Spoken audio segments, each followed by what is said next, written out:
perante a pátria, ser útil e reconhecido à nação que o afaga por filho, cumprindo rigorosamente os deveres que lhe tocam na vida de cidadão. Somos devedores insolventes do berço que nos acolhe. No desdobramento das tarefas doutrinárias e salvaguardando os patrimônios morais da doutrina, somente recorrer aos tribunais humanos em casos prementes especialíssimos. Prestigiando, embora a justiça do mundo, não podemos esquecer a incorruptibilidade da justiça divina. Situar sempre os privilégios individuais aquém das retificações coletivas em todos os setores. Ergue-se a felicidade imperecível de todos do pedestal da renúncia de cada um. Cooperar com os poderes constituídos e as organizações oficiais, empenhando-se desinteressadamente na melhoria das condições da máquina governamental no âmbito dos próprios recursos. Um ato simples de ajuda pessoal fala mais alto que toda crítica. Quando chamado a depor nos tribunais terrestres de julgamento, pautear-se em harmonia com os princípios evangélicos, compreendendo, porém, que os irmãos incursos em teor elevado de delinquência necessitam muitas vezes de justa segregação para tratamento moral, quanto os enfermos graves requisitam hospitalização para o devido tratamento. Diante das leis divinas, somos juízes de nós mesmos. Nunca adiar o cumprimento de obrigações para com o Estado, referendando os elevados princípios que ele esposa, buscando a quitação com o serviço militar, mesmo quando chamado a integrar as forças ativas da guerra. Os percalços da vida surgem para cada espírito segundo as exigências dos próprios débitos. Expressar o patriotismo, acima de tudo, em serviço desinteressado e constante ao povo e ao solo em que nasceu. A pátria é o ar e o pão, o templo e a escola, o lar e o seio de mãe. Substancializar a contribuição pessoal ao Estado através da execução rigorosa das obrigações que lhe cabem na esfera comum. O genuíno amor à pátria, longe de ser demagogia, é serviço proveitoso e incessante. Dai a César o que é de César e a Deus o que é de Deus. Jesus, Lucas 20, 25. Bastante raro você falar nesse caso espírita. Boa noite a todos. Que a paz do Mestre Jesus envolva os nossos corações na noite de hoje. Nós modificamos um pouco o cronograma dos nossos estudos e os dirigentes da casa nos pediram para que nós falássemos sobre esse tema, sobre espiritismo e política. Uma vez que se aproxima o período em que todos os municípios do nosso país, nós iremos estar, através do voto, escolhendo aqueles que irão nos representar. E é muito importante nós nos esclarecermos, nós questionarmos alguns pontos acerca desse tema. E nós vamos estudar na noite de hoje como nós entendemos a política, como o Espiritismo entende a política. Se o Espiritismo tem alguma relação ou não com a política, se o Espiritismo, enquanto movimento, enquanto doutrina, deve ou não interferir no processo político. Mas antes de nós entrarmos no tema propriamente dito, nós vamos fazer uma pequena introdução, refletindo um pouco sobre a frase de Aristóteles, quando ele nos diz que o homem é um animal social. Então nós somos seres sociáveis, nós precisamos viver em sociedade, nós gostamos de nos agrupar. É necessário para nós vivermos em comunidade, para que através da convivência, através da vivência em grupo, nós possamos evoluir, nós possamos crescer, nós possamos progredir. Mesmo porque não somos tão independentes assim. Nós precisamos uns dos outros, porque o que falta em um, sobra em outro. Às vezes nós não temos todas as aptidões, todas as capacidades, e o outro tem algo que falta em nós e vem completar. Então, através desse convívio em sociedade, em comunidade, em grupo, nós vamos juntos, um suprindo a carência do outro, e nós vamos desenvolvendo a nossa inteligência, vamos desenvolvendo-nos também no aspecto moral e principalmente no aspecto espiritual e moral. E lá nós encontramos, quando fizemos a pesquisa a respeito dessa frase de Aristóteles, que nós já nos agregamos em comunidade desde os primórdios. Quem não se lembra aí da época das cavernas, né? Comunidades pequeninas, tribos, depois os clãs, depois as comunidades maiores. E em razão da diversidade de nós, da espécie humana, era necessário, sempre foi necessário, nós prescindirmos de líderes, de chefes, que venham nos conduzir, que venham nos direcionar, que venham garantir o nosso sustento, né? Que venham garantir a nossa segurança, a continuidade da nossa espécie, que venham garantir o equilíbrio das relações sociais. Daí surgiram os poderes instituídos, né? E durante os milênios, se nós observarmos a história da humanidade, nós vamos ver que nós vamos aperfeiçoando os sistemas sociais de acordo com as nossas aquisições, com a nossa evolução intelectual e moral. Então, à medida que a gente vai progredindo mais intelectualmente e moralmente, nós vamos estabelecendo a escolha de líderes mais preparados, mais justos. E nós vamos buscar lá em Obras Póstumas. Allan Kardec faz um estudo para a gente sobre as aristocracias. Alguém aqui já deve ter tido a oportunidade de estudar esse tema. E ele vem, no início do estudo, analisando para a gente o que vem a ser a aristocracia, no seu sentido etimológico, né? Então, a aristocracia vem do grego aristos, que quer dizer melhor, e kratos, que quer dizer poder. Ou seja, a aristocracia a gente deve entender como o poder dos melhores.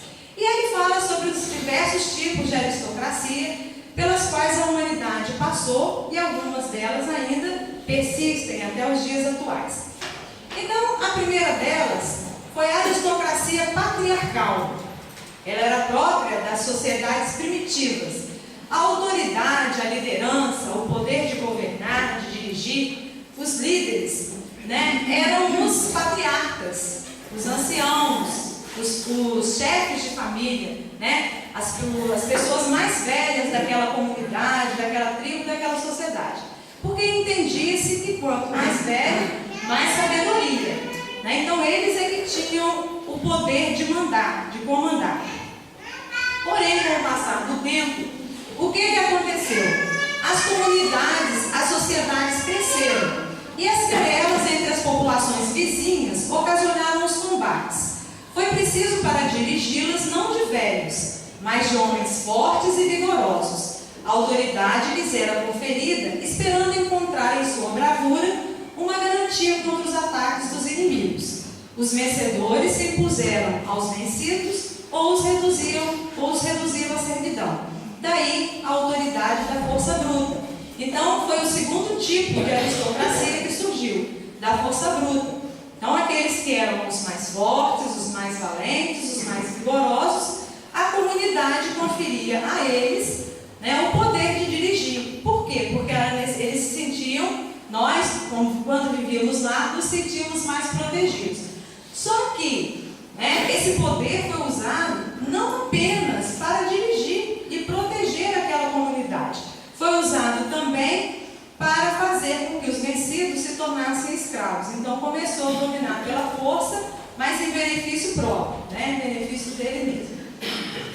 E como sentiram o gostinho, né, do poder, queriam que o poder perpetuasse, que ficasse em família.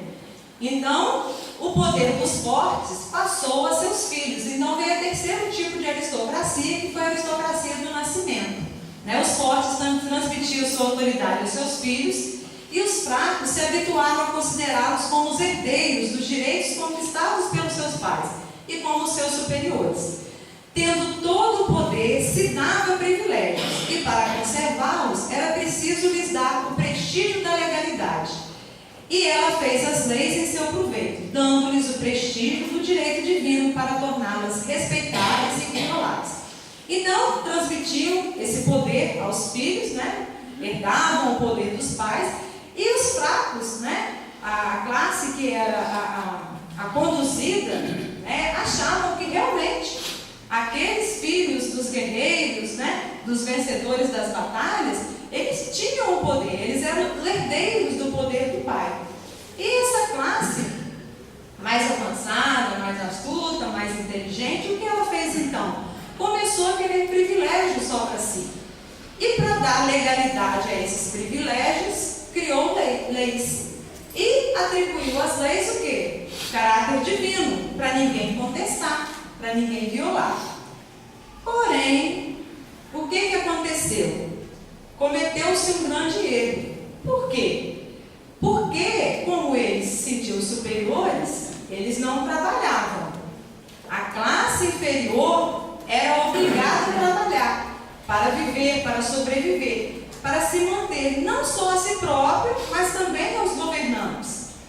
E a comunidade foi crescendo e houve necessidade de encontrar novos recursos, de procurar novos mercados para os produtos. E o que aconteceu? Começaram a então desenvolver a inteligência, e com a expansão, né, dessa troca com outras comunidades, né, aumentando o mercado para os seus produtos, porque imagina só, ter que produzir para si e para todos os outros que dominavam, tinha que trabalhar muito, ganhar muito dinheiro, né? Então começou a se expandir, ganhar dinheiro, né, ter o poder aquisitivo aumentado, e também desenvolveu a inteligência através dessa convivência, né, através dessa necessidade de ampliar os mercados. Então, essa classe dominada tornou-se mais esclarecida. A classe submissa viu a pouca consistência do prestígio que se lhe opunha e, sentindo-se forte pelo número, aboliu os privilégios e proclamou a igualdade diante da lei. Então se levantou um novo poder, o do dinheiro, ou seja, mandava quem tinha dinheiro, quem podia, né? O que não se cedia mais ao título, se concedia a fortuna. Então nós temos aí a aristocracia do dinheiro. Mandava quem tinha mais dinheiro, mais poder aquisitivo. Só que o que aconteceu com essa aristocracia? Com o tempo também, ela foi se corroendo, né? Foi se declinando. Por quê? Percebeu-se que para se fazer fortuna é preciso de quê? De inteligência, o que não era preciso para herdá-la, e que os herdeiros frequentemente se mostraram mais hábeis no gastar do que no arregimentar maiores fortunas. Disso resultou que o dinheiro perdeu, entre aspas, pouco a pouco o seu prestígio, sendo substituído por outro poder mais justo, o da inteligência, diante da qual todos podem se inclinar, porque ela pertence tanto ao pobre como ao rico. Então essa aí foi a quinta, né? A quinta aristocracia. Ou seja, aqueles que herdavam o dinheiro de seus pais, né, e não estavam habituados a trabalhar para ganhar, o que se fazia na época? Perdia-se, né, como hoje ainda a gente observa aí, né, grandes fortunas fortunas que são perdidas. Então, para se ganhar, né, dinheiro e ter o poder, era necessária a inteligência. E começou a perceber que a inteligência é uma faculdade que todos têm, todos podem desenvolver. Tanto aqueles que herdaram grandes fortunas, como aqueles que nada tinham. Instituiu-se então a aristocracia da inteligência. E Kardec faz uma pergunta e ele mesmo responde: será essa a última aristocracia? Não. Então nós vamos ver o último tipo de poder, o último tipo de aristocracia, que seria a aristocracia da inteligência e da moralidade. Então nós observamos que, se a gente analisar o nosso planeta, o nosso mundo, nós vamos ver que ainda existem, né, alguns tipos de aristocracias, da que nós falamos anteriormente, em muitos países, né?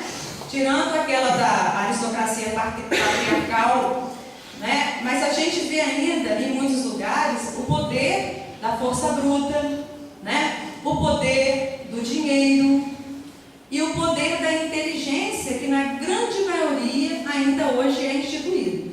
Mas Kardec fala para a gente o seguinte: que virá uma aristocracia superior a essa que nós temos hoje em dia, a do dinheiro e a da inteligência, que seria aliar a inteligência à moralidade.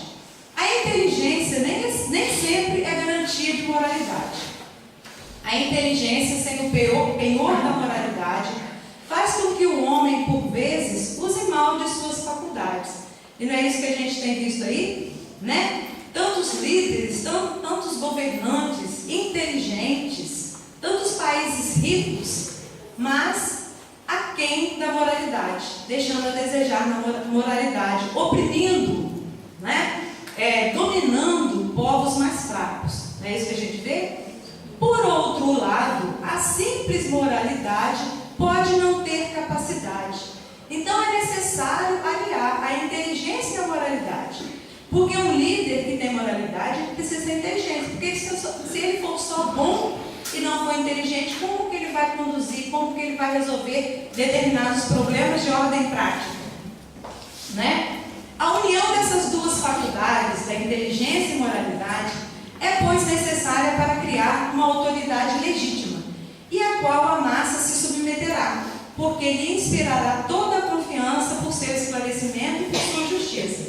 Será a última aristocracia, a que nós estamos caminhando para ela, né? Chegará quando os homens dessa categoria forem bastante numerosos para formarem uma maioria imponente, será a eles que a massa confiará os seus interesses. Então, dias virão, né? E os Espíritos nos falam que não está muito longe, que está próximo, e que nós vamos instituir esse tipo de aristocracia no nosso planeta Terra. Bom, falamos um pouquinho sobre o poder, né? E agora nós vamos questionar: espiritismo e política. Existe alguma relação entre espiritismo e política? Então nós trouxemos aqui algumas frases para a gente refletir um pouquinho. Qual o objetivo essencial do espiritismo? É melhorar os homens no que concerne ao seu progresso moral e intelectual. E como nós entendemos a política? A política deve ser a arte de administrar a sociedade de forma justa. E nós pegamos uma frase do Dr. Bezerra de Menezes, quando ele foi deputado, quando ele viveu entre nós, e ele dizia o seguinte: para nós, a política é a ciência de criar o bem de todos, e nesse princípio nos firmaremos. Então, se nós entendermos política como a ciência de criar o bem de todos, nós podemos dizer que existe sim uma afinidade, uma relação do espiritismo com a política, em seu aspecto filosófico. Porque o objetivo maior do espiritismo é transformar a humanidade moralmente, né? Fazer homens de bem. Então, se nós entendemos a política como a arte de governar, fazendo o bem, o melhor para a sociedade, para todos que vivem naquela comunidade, existe uma relação filosófica entre os preceitos da doutrina e a política nesse aspecto, nesse sentido e com essa visão, com essa prática.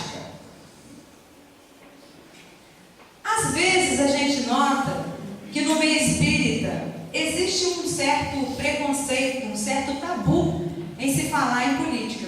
Com uma pessoa que eu comentei, quando eu falei que eu ia falar sobre política e espiritismo, mas você vai falar política lá no centro? Vai para a tribuna falar sobre política? Sim, a doutrina espírita é uma doutrina que esclarece, que conscientiza. Todo e qualquer assunto, todo e qualquer tema, nós podemos estudar e analisar à luz da doutrina espírita. E por que não política? Que está tão presente em nossas vidas, está tão intimamente ligado ao nosso dia a dia, a tudo aquilo que fazemos, né? Então a gente precisa deixar de lado, né, esse tipo de preconceito. Nós analisamos todo e qualquer assunto à luz da doutrina, sem problema nenhum. E a gente só entende política quando a gente fala política. Do que a gente lembra? O que a gente lembra quando a gente fala política? A gente só pensa, a gente só lembra da política partidária. Né? A política, a gente só pensa nisso, né? A gente só lembra da política partidária. Só que política é muito mais do que isso, é muito mais abrangente do que a política partidária, né? Do que os partidos políticos. A política está presente em nossas vidas, né? Em tudo que nós fazemos. Por quê? Política é toda a atividade que praticamos com o objetivo de influenciar os acontecimentos, o pensamento e, sobretudo, as decisões da sociedade em que vivemos. Então, a gente está todo dia fazendo uma ação política, nós estamos todo dia sendo políticos, sem saber que nós somos. A política é social. Por quê? Nós estamos fazendo a política do esclarecimento, né? Do questionamento, da reflexão. Então, toda e qualquer ação que a gente tenha na nossa sociedade, no nosso lar, no nosso grupo de amigos, aqui no centro, é uma ação política.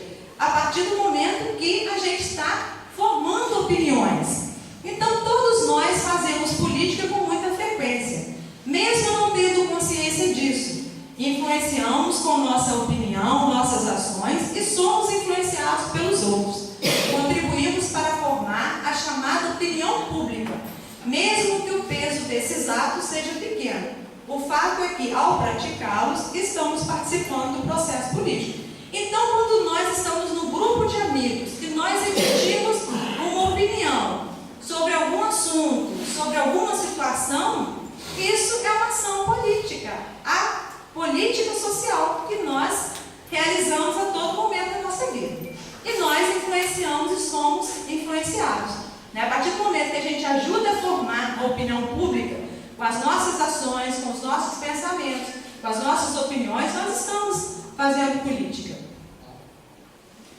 A sociedade é uma das maiores responsáveis pelos males que a atingem. Só que nós somos muito dependentes do Estado. Precisamos olhar para a sociedade e perceber que fazemos parte dela. Nos conscientizarmos de que podemos e devemos colaborar na solução dos problemas sociais. Se uma pessoa está sofrendo em um determinado local, todos sofremos, pois os problemas dela acabam nos atingindo. O Espiritismo nos ensina que a felicidade é uma construção individual e coletiva. Não é o coletivo, é e coletivo. E ninguém conseguirá ser feliz com o seu derredor, emitindo gritos de carências e lágrimas de dores. Que ninguém será feliz sozinho ou rodeado de povo. Então a gente costuma, é muito fácil, a gente gosta muito de agir como Pôncio Pilatos. A gente gosta de lavar as mãos. A gente observa os problemas que nos cercam, os problemas sociais, e o que a gente faz? De 2 em 2 anos nós elegemos os nossos dirigentes.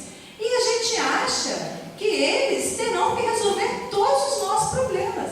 Nós estamos querendo viver como as sociedades primitivas, mas aquele tempo já passou.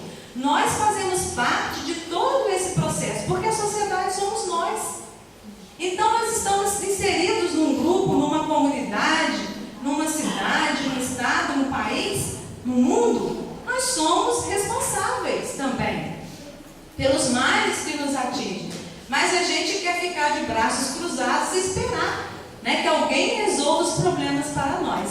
E não é assim, nós precisamos nos conscientizar. Nós somos a sociedade. Se a sociedade está doente, se a sociedade sofre, nós estamos doentes e nós vamos sofrer, né? O problema do outro pode chegar ao meu lar. Aqui na nossa cidade de Bom Jesus Tabapuã, nós estamos vivenciando um problema seríssimo e gravíssimo, que é o problema das drogas.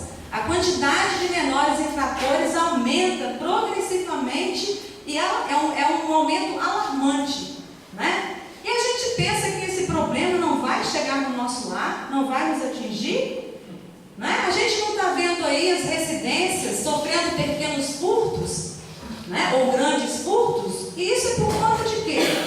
Por conta de um problema social.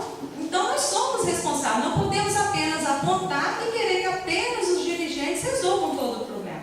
Nós precisamos analisar o que nós podemos fazer como integrantes dessa sociedade, desse grupo, para auxiliar. Que ação nós podemos desenvolver, né? Para poder fazer com que esse problema seja solucionado. E a doutrina espírita nos ensina isso e nos cobra isso. Não podemos ficar de braços cruzados diante do sofrimento e da dor do outro, né?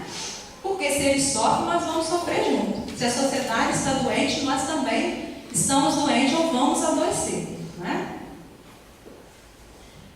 Na doutrina espírita, quando a gente estuda, quando se fala em reforma moral, em mudança de visão do mundo, em desapego dos bens materiais, em prática da caridade, em transformação da sociedade, nós estamos falando de política. Da política social, da política da fraternidade, da política do amor ao próximo, da política do crescimento individual como espírito imortal, da política do progresso moral e espiritual de nós como espíritos encarnados aqui na Terra, que não estamos, eu gosto muito de ficar frisando no nosso estudo, nós não estamos aqui a passeio, temos algo a realizar por nós e pela sociedade que estamos inseridos. E o Espiritismo trabalha, né, com um conteúdo muito forte, que é a educação. E a educação é a base da doutrina. Por quê? Porque para praticar o Espiritismo, nós precisamos nos educar. E a educação tem um conteúdo extremamente político, pois muda a nossa forma de ver o mundo e de agir nele. Então, achei muito interessante o Renato Aragão quando falou no Criança Esperança, né? O que as crianças do nosso país precisam? Ele falou que precisa de 3 coisas: educação, educação e educação. Mas não são só as crianças do nosso país, não. Nós também precisamos nos educarmos intelectualmente e principalmente moralmente, né? A ação política dos bons é um imperativo na hora atual. Então, se faz necessário, não podemos esperar mais. Os bons não podem ficar de braços cruzados. A gente às vezes observa a sociedade, a gente fala, tudo está perdido, né? Tanta violência, corrupção, desigualdade, tantos flagelos, o que está acontecendo? Porque o mal, ele é muito barulhento, ele faz alarde. E o bem é muito tímido, é silencioso, é acanhado. Mas nesse momento de transição, e nós já falamos aqui, numa palestra anterior, sobre a transição planetária, nesse momento que nós estamos vivendo, a política, a ação política dos bons, não na política partidária necessariamente, mas a ação na política social dos bons é um imperativo, não podemos esperar mais, né? Se faz necessária, urgente. E o Espiritismo apresenta conceitos claros e precisos para essa atuação. Não se trata de fazer política no aspecto partidário, mas sim auxiliar a atender a sociedade e agir nela de forma crítica e consciente. Então o Espiritismo, né, nos dá uma base, o conteúdo, nos conscientiza, nos esclarece como atuar, né, de forma eficaz, de forma positiva. Então a gente precisa atuar, não podemos ficar inertes, né? Não é necessário fazer a política no aspecto partidário. Vamos fazer a política do amor, a política social, a política da fraternidade, né? A gente pode agir dessa forma. E na doutrina espírita nós temos um roteiro a seguir, né? Nós temos todas as facilidades se nós nós quisermos viver assim e agir assim. Por quê? Porque o Espiritismo nos esclarece, né? Como nós falamos anteriormente, nós temos a liberdade de discutir ante os preceitos da doutrina espírita, de analisar e de refletir sobre todo e qualquer tema, né? Então nós temos alguns aqui. Qual o nosso posicionamento frente às questões como violência, menores abandonados, educação, desemprego, racismo, discriminação social, etc, etc, etc. Então a gente precisa refletir, né? Existe muita violência. E o que eu penso da violência? Por que da violência? Qual é o posicionamento diante disso? E o que deve ser feito? O que eu posso fazer? Né? Então a gente pode analisar todo e qualquer tema da doutrina espírita. E o que fazer para combater esses problemas? E nós temos as ferramentas necessárias nos preceitos da doutrina de como agir, de como combater esses problemas. E onde nós vamos buscar isso? Na codificação, né? Os princípios do Espiritismo que nós vamos encontrar lá no Livro dos Espíritos, especialmente nos capítulos, né, que tratam sobre as leis morais, devem nortear a ação política do espírita. E o Evangelho de Jesus, que nós também estudamos à luz da doutrina espírita, apresenta a mais elevada fórmula de vida político-administrativa. Então a gente não precisa se tornar um expert no assunto política, né? Não precisamos ler todos aqueles filósofos que escreveram tratados, né, sobre política. Não é necessário. Se a gente quiser praticar a política social de forma correta, vamos estudar a doutrina. Lá nas leis morais nós vamos achar o roteiro seguro, né, de como a gente deve agir, como nós devemos nos posicionar. E no Evangelho de Jesus, que é a doutrina espírita, que os espíritos pensaram, né, os ensinamentos morais do Cristo e trouxeram para a gente como norma de conduta, como norma de bem viver, como roteiro, né, para nos guiar aqui na Terra. E é, né, a melhor forma, mais elevada fórmula de vida política e administrativa. Porque no Evangelho de Jesus a gente aprende o respeito, a gente aprende a solidariedade, a gente aprende a fraternidade, a gente aprende a respeitar os bens materiais do outro, a gente aprende que nós devemos fazer algo de bom, que a gente precisa movimentar os nossos talentos em nosso favor, em favor da sociedade que a gente vive. Então isso tudo está no Evangelho. Basta que a gente queira, que a gente estude, que a gente queira fazer, né? Kardec recomendou aos centros espíritas que deixassem de lado as questões políticas, né? Mas essa afirmação significa que não devemos trazer para o centro espírita as campanhas e militâncias partidárias. Jamais o Espiritismo como doutrina e o movimento espírita como prática poderão dar guarida a um partido político no seu seio, como, por exemplo, Partido Social Espírita, Partido Espírita Cristão, né? Não há no movimento espírita nenhuma intenção de formar bancadas nos parlamentos. A finalidade do Espiritismo é a transformação moral da humanidade. O seu programa é de ordem educativa, moral e intelectual, desatrelado totalmente da política partidária. Então, quando Kardec nos recomenda às casas espíritas ficar distantes da política, quer dizer que nós não devemos trazer para dentro da nossa casa espírita, para dentro da instituição, nada que se refere à política partidária. Por quê? Porque o Espiritismo não tem nenhuma relação com a política partidária. Tem sim, com a política social. Porque a nossa finalidade não é fazer bancadas, né? Não é fazer números de deputados espíritas para falar em nome do Espiritismo, né? Nas câmaras do deputado estadual, federal, no Senado, na Câmara do Vereador, em lugar nenhum. Né? Não é essa a intenção, não é essa a finalidade do Espiritismo como doutrina e do movimento espírita como prática. E nós vamos então afirmar: não há candidatos espíritas. Mas antes da gente falar um pouquinho, não vamos falar sobre isso. Não há candidatos espíritas, está mais para frente. Por que nós colocamos grifados candidatos espíritas? Né? Não existem candidatos espíritas, porém nada impede que qualquer cidadão espírita postule um cargo eletivo, mas em hipótese alguma ele tem delegação do movimento espírita para falar em nome do espiritismo e ou dos espíritas. O fato de serem espíritas não fará com que representem os espíritas e ou o movimento espírita.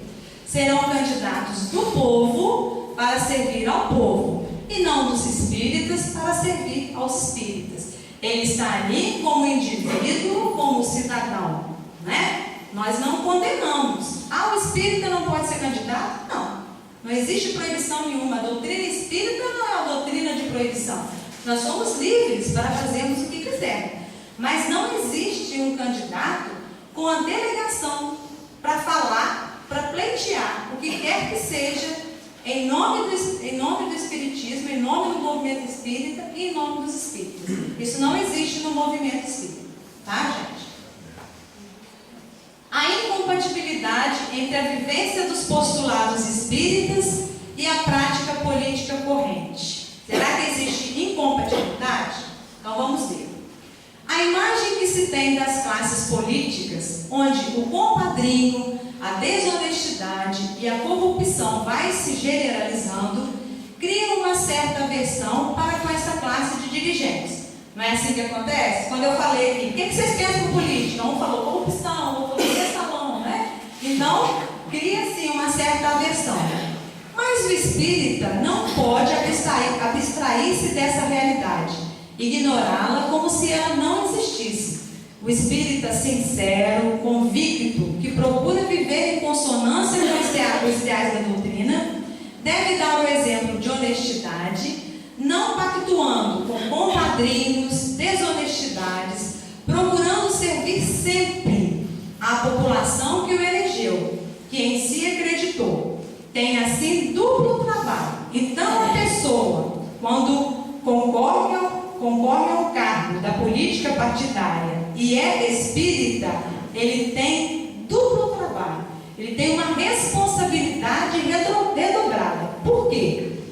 Quando se enquadra nos meandros políticos, o trabalho de ser coerente com os ideais da doutrina, dando exemplo de serviço e de honestidade, e o trabalho de não se deixar corromper pelos apelos do êxito fácil e a qualquer preço. Então, a gente sabe que é um meio muito difícil, né? Como nós falamos aqui anteriormente, vários espíritas grandiosos, né? Espíritos que nós podemos dizer que foram exemplos para a gente de espíritas aqui na Terra, passaram pela política, né? Mas se mantiveram ilibados, intocáveis. Então o espírita tem uma dupla responsabilidade e um duplo trabalho quando quer, né? Quando tem aptidão, né? Quando tem o pendor para concorrer, para trabalhar nessa seara. E não é fácil, né, gente? A gente sabe. A escolha do candidato. Como que deve ser a nossa escolha pelos candidatos? Como que o espírita consciente, que estuda o espiritismo, né, vai escolher seu candidato? Mas antes da gente falar sobre a escolha dos candidatos, eu achei muito interessante, né? Alguns aqui já devem saber a origem do vocábulo candidato, né? Na Roma antiga, os concorrentes aos cargos do Estado se vestiam de branco para mostrarem a limpeza de seus atributos e a altivez de seus predicados, sendo por isso chamados de cândidos, né? De puros, de altivos. Mas o que acontecia, como acontece nos dias atuais? Se perdiam em meio ao orgulho e à vaidade, formulando leis ou políticas que visassem não ao bem geral, e sim aos seus próprios e suspeitos desejos. O tempo passou e, infelizmente, o quadro ainda não mudou muito. Então, gente, o candidato ele deve ser cândido, né? Interessante. Se vestiam de branco para irem lá pleitear um cargo no Estado. Então, o candidato ele precisa ter o quê? Ele precisa ter, os atributos precisam ser limpos, ele precisa ter altivez de caráter, de predicados, né? Se a gente for tomar lá pela Roma antiga, né? Daí a origem da palavra candidato. Mas como deve ser a escolha do candidato? Será que o Espiritismo indica algum candidato? Então vamos ver. O Espiritismo Espiritismo é uma doutrina de consciência individual. Ou seja, aqui ninguém é obrigado a pensar como a Rogéria pensa, como o Ricardo pensa, né? Não é assim. Nós estudamos, nos conscientizamos, pensamos, né, da forma que nos compete, que nos é própria, e agimos da forma que a gente acha que deve agir. O Espiritismo não é uma doutrina que proíbe, né, que conduz sobre a chibata, né, as suas ovelhas, né, os seus adeptos, de forma alguma. O movimento espírita não indica indivíduos, deixa a consciência de cada um a liberdade de escolher aqueles que melhores falem a sentimentalidade e a inteligência. Então, se algum dia a gente passar numa casa espírita, a gente for a uma casa espírita e lá estiver alguém indicando esse ou aquele candidato para a política partidária, nós podemos ficar com o pé atrás. Esses companheiros não estão estudando o Espiritismo, não estão esclarecidos quanto ao papel do Espiritismo neste mundo, né? No mundo em que a gente vive, tá? Não é essa a finalidade da doutrina. Então deixa a cargo de cada um escolher o seu candidato, aquele que mais lhe fale ao sentimento e à inteligência. O espírita, como todo e qualquer cidadão, é livre para escolher o seu candidato e votar em quem desejar.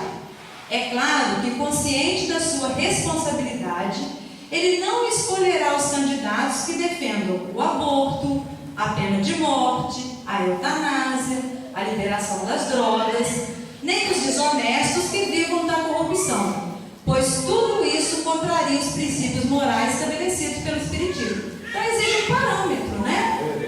É necessário haver coerência. Então, a gente precisa analisar o candidato. A qual partido político esse meu candidato, né, essa pessoa que está me pedindo o voto para eu votar nele, a que partido político essa pessoa pertence, se filiou? Qual a filosofia desse partido político? Que a gente entende que se a pessoa se filiou a esse ou aquele partido político, é que ele está de acordo com a filosofia daquele partido, não é? Como é a vida desse candidato? Em que projetos ele trabalhou? Então a gente precisa se instruir, se esclarecer. Porque senão, daqui a um dia nós vamos estar lá votando naquele candidato que defende o aborto, defende a pena de morte, defende a eutanásia, e isso vem contra os preceitos da doutrina espírita, né? Então a gente precisa esclarecer. A conduta espírita na política, né? Como deve ser a nossa conduta espírita? Então vamos lá. Impedir palestras e discussões de ordem político-partidária na sede das instituições doutrinárias. Isso não deve ser permitido. Em nenhuma oportunidade, transformar a tribuna espírita em palanque de propaganda política.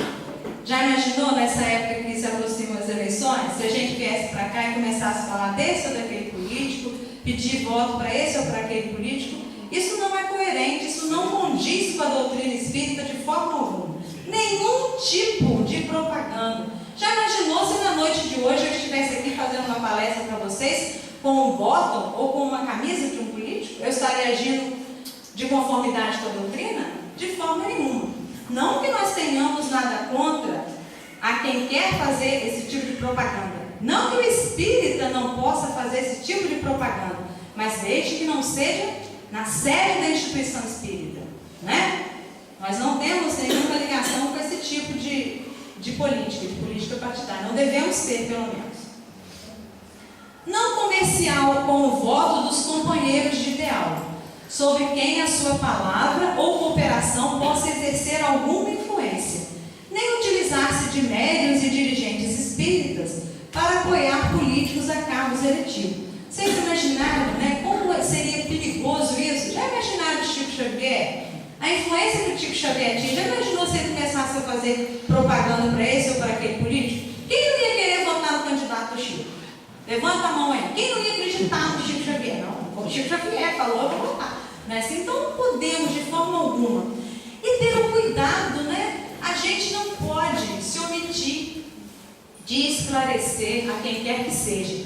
Mas a gente não pode fazer da nossa opinião algo que vai impor a alguém que gosta muito da gente, que nos considera, principalmente aqueles companheiros que vêm na casa espírita, que precisam do aconchego, do amparo moral ou espiritual. A gente tem que ter o cuidado ao emitir a opinião sobre esse ou aquele candidato, porque a pessoa vai se sentir obrigada, porque gosta da gente, porque a casa espírita ajuda de alguma forma, vai se sentir obrigada a escolher também aquela pessoa como o seu candidato a um cargo, né, na política partidária. Então a gente tem que ter muito cuidado, não fazer comércio de forma alguma, principalmente naquelas pessoas que a gente pode influenciar. Não pedir votos para políticos que às vezes dão alguma verba para asilos, creches e hospitais, mas cuja conduta política não se afina com os princípios éticos ou morais do espiritismo. Né? Porque a gente sabe, é só a gente ler um pouquinho, se esclarecer um pouquinho, que a gente vai ver que as verbas destinadas a instituições filantrópicas, elas já estão lá definidas no orçamento. E elas precisam chegar a essas instituições, seja por que caminho for. Né? E é difícil, às vezes, a gente conseguir uma verba. A gente que trabalha na instituição, como é difícil, como é burocrático. Parece que nós vamos pegar o dinheiro para a gente. Eles pedem tanto documento, é tanta coisa na hora de prestar conta que a gente fica doido, né? E não pode fazer nada errado, tem que fazer tudo certinho. E é assim que deve ser, certo e transparente. Mas a gente tem que ter um cuidado, porque às vezes a pessoa doa alguma coisa. Mas se doou, que obrigação nós temos de retribuí-la com o nosso voto? Doou porque achou que aquela instituição merecia um donativo, né? Para reformar alguma coisa, para comprar alguma coisa para as crianças da creche, para os velhinhos do abrigo, para os pacientes do hospital. Mas isso, né, não nos compromete a termos que retribuir com o nosso voto, né? E nem aquele que tem uma conduta ilibada, porque senão a gente vai estar comercializando, vendendo o nosso voto. Às vezes a gente critica muito, né? O pobre, então, nessa época do ano sofre muito, porque a gente fala assim, vai vender um voto por um saco de cimento, vai vender um voto por uma cesta básica. E se a gente muitas vezes escolheu o político só porque deu alguma verbinha aqui para a creche? O que nós estamos fazendo de diferente? É a mesma coisa. Nós estamos votando só porque ajudou, né? Então a gente não deve agir dessa forma. Não apoiar políticos que se dizem espíritas ou cristãos, mas aprovam as injustiças, as barganhas, a politicagem, que quer dizer usar a política partidária para interesses pessoais ou de grupos a que se ligam. Então a gente tem que ter muito cuidado. A gente tem que estudar muito a pessoa, o caráter da pessoa, a postura, né? O que essa pessoa está fazendo. Eu acho muito interessante, eu não sei se com vocês acontece o mesmo. As pessoas chegam perto da gente, nessa época do ano, para pedir votos. Alguém aqui já chegou perto de vocês e falou assim, olha, Rogério, eu sou candidato a um cargo, né, desse ou aquele cargo, e eu vim aqui apresentar os meus projetos, né, os meus ideais. O que eu vou trabalhar para você, se por acaso, para a comunidade, para vocês da comunidade, quando eu for eleito. Até hoje, gente, eu estou já com, não vou falar a idade não, né? Eu estou aí com os meus 20 e poucos anos, né? Até hoje, nunca, nenhum chegou perto de mim para pedir voto dessa forma. Ninguém. Pede voto. Me dá uma ajudinha aí, me dá uma ajudinha aí. Ué, que ajudinha de quê? Eu quero que você, quando esteja lá, me ajude. Eu não quero te dar uma ajudinha. Estou dando um votinho para te ajudar. Eu quero saber se você é capaz, porque hoje em dia, para ser político no nosso país, em razão das leis, é necessário que a pessoa tenha capacidade, tenha inteligência para fazer alguma coisa. Não adianta só ter a boa vontade. Lembra lá do tipo de aristocracia que nós estudamos atrás? A da inteligência e da moralidade? Precisa ter capacidade, né? E ética e moral, né? Então, por que não falar, eu pretendo fazer isso, eu pretendo fazer aquilo? Pelo menos pretende, pelo menos tem um projeto, um plano para fazer, né? Pelo menos que tenha pensado, olha, eu vou entrar na política para agir dessa, daquela forma, para melhorar isso ou aquilo. A nossa cidade, a nossa comunidade, basta a gente andar, sair um pouco dos nossos lares, a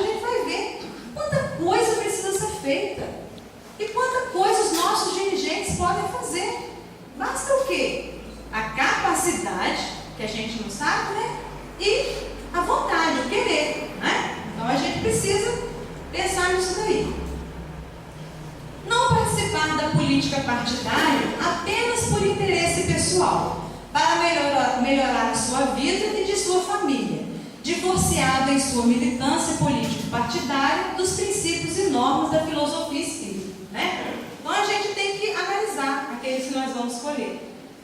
E o espírita, se adentrar por esse caminho, quiser trilhar esse caminho, que não entre pensando apenas em si, porque isso não é condizente com os princípios da doutrina, né? Então a gente precisa saber, está entrando para quê?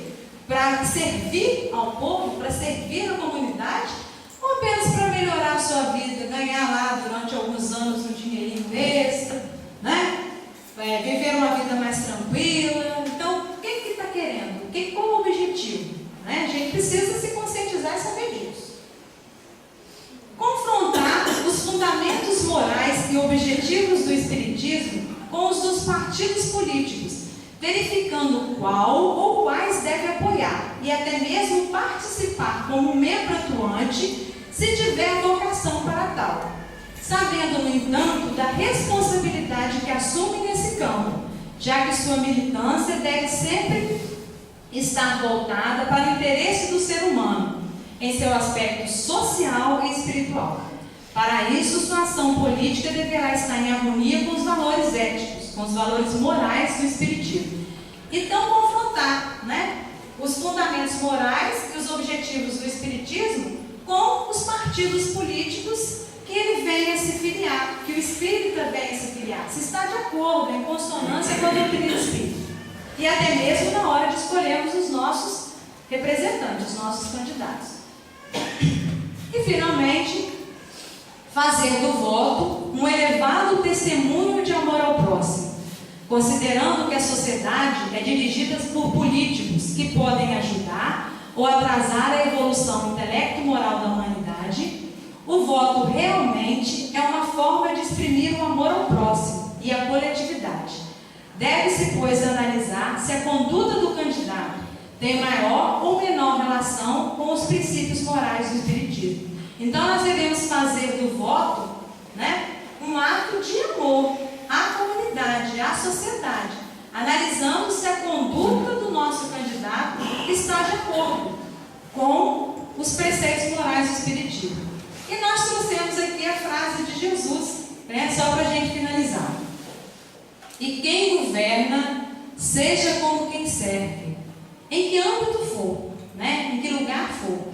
Quando a gente estiver, né, na posição de comandar, de dirigir, que a nossa postura, que a nossa ação seja do que serve, né, do que está pronto para servir, do que trabalha. E nós trouxemos aqui, para exemplificar, a gente não vai poder falar muito, mas aqui nós temos 3 exemplos de políticos.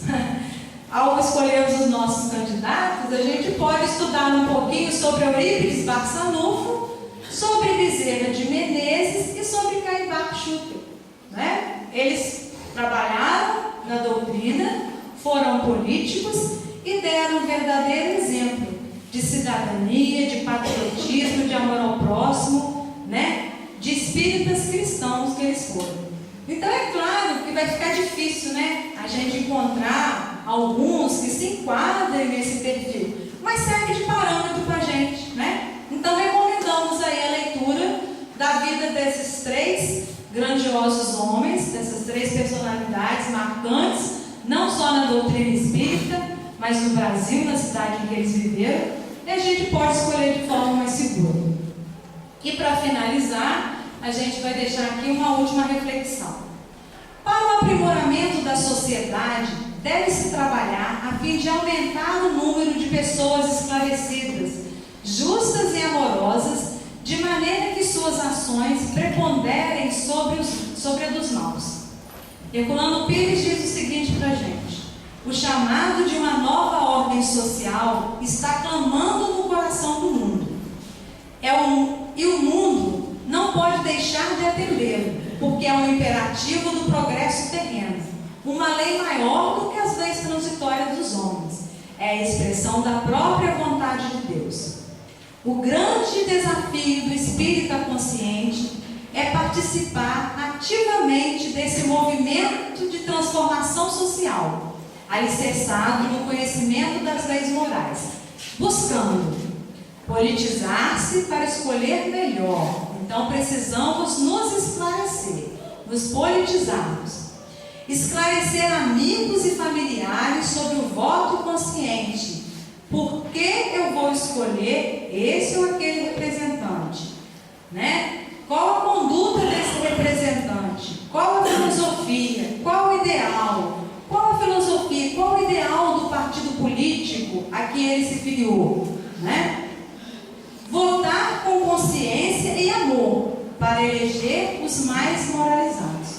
Né? Então, na noite de hoje, né, nós aprendemos muitas coisas e cabe a nós retornarmos aos nossos lares, refletirmos sobre os conteúdos aqui estudados e que a gente possa estar exercendo, né, a nossa cidadania, já que o voto no nosso país não é facultativo, é obrigatório, mas que a gente faça um bom uso dessa obrigação, né, que nos é imposta, escolhendo os melhores, os que mais se adequem aos ensinamentos do Cristo e nós, espíritas, aos ensinamentos da doutrina espírita. Então, que a paz de Jesus nos envolva e que a gente continue, né, refletindo sobre esse tema e sobre tantos outros à luz da doutrina espírita, para nos esclarecermos, para nos conscientizarmos cada vez mais e tomarmos as melhores decisões nas nossas vidas. Não só na hora de votar, mas em todo e qualquer momento que a gente venha agir e participar do processo político-social na nossa sociedade. Obrigada.